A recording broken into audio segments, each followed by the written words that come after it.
So an Obi-Wan Kenobi movie was just confirmed, and I use that term loosely since this could just as easily be a rumor started on Reddit that someone misunderstood as fact. I mean, not that that has ever happened before. However, I wouldn't be surprised if it is true. It seems like the most asked for movie is an Obi-Wan movie, and it would make sense for them to do it, especially since they wouldn't have to recast Obi-Wan like they did with the upcoming Han Solo movie. I mean, seriously, look at this guy. He's nothing like him. Anyway, since this is definitely happening probably, I figured I would use this opportunity as a disgruntled fan to tell Disney what should not be in the Obi-Wan Kenobi movie. So let's get on with it.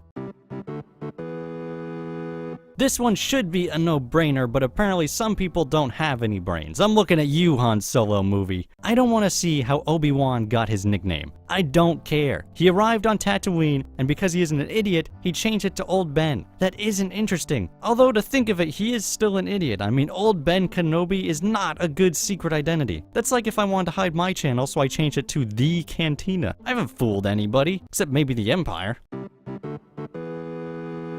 Star Wars movies are known for hopping from planet to planet. I mean, even in the first one, they went all over the place. And in this case, I don't want to see that. Just set it on one planet, because quite frankly, there's no good reason for Obi-Wan to go anywhere else. It's too dangerous. He is stuck on Tatooine, and he's gonna have to figure out how to survive there. He can't be jumping to Naboo all because he needs a power converter. He doesn't have that luxury.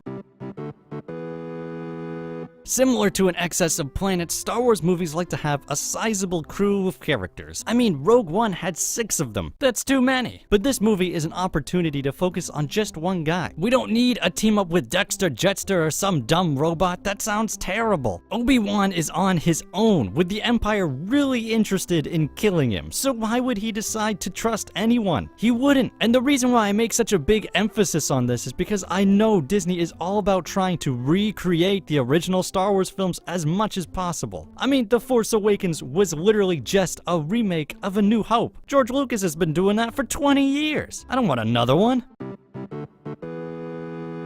I don't want to see C-3PO and R2-D2. I get it, they've made an appearance in every Star Wars film so far, but they don't need to show up in this movie. It would just be weird. What are they doing there? I don't know, and I don't really care. I also don't want to see anyone else shoehorned in for that matter. Yeah, that part with the 2 guys from A New Hope showing up in Rogue One was funny, but I don't want to see them again. That joke is done. I'm not saying don't flesh out the world of Star Wars. If there's recognizable characters hanging out in the background and it makes sense for them to be there, that's fine. I love looking for little Easter eggs like that, but don't force me into it. If you've seen season 3 of the Star Wars Rebels TV show, oh wait, spoiler alert. Okay, if you've seen Star Wars Rebels or you just don't care, then you're probably aware that Darth Maul and Obi-Wan had a final confrontation where Obi-Wan murdered Darth Maul with absolutely zero effort.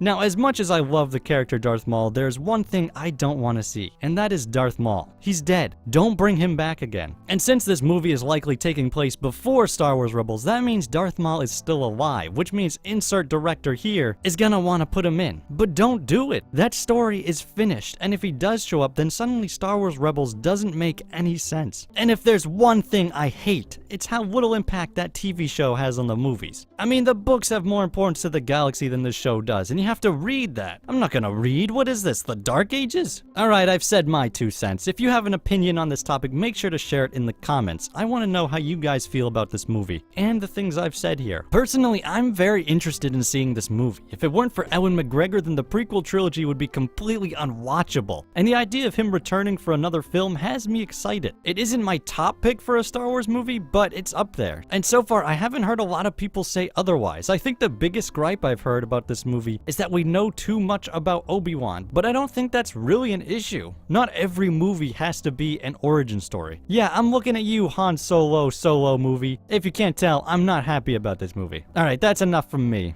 Also, make sure to hit that subscribe button if you are not subscribed already. If this type of video is something that you guys are interested in, then I'll probably do more like this. If not, then I'll just pretend like nothing happened and regret my life choices. I'll see you guys in the next video.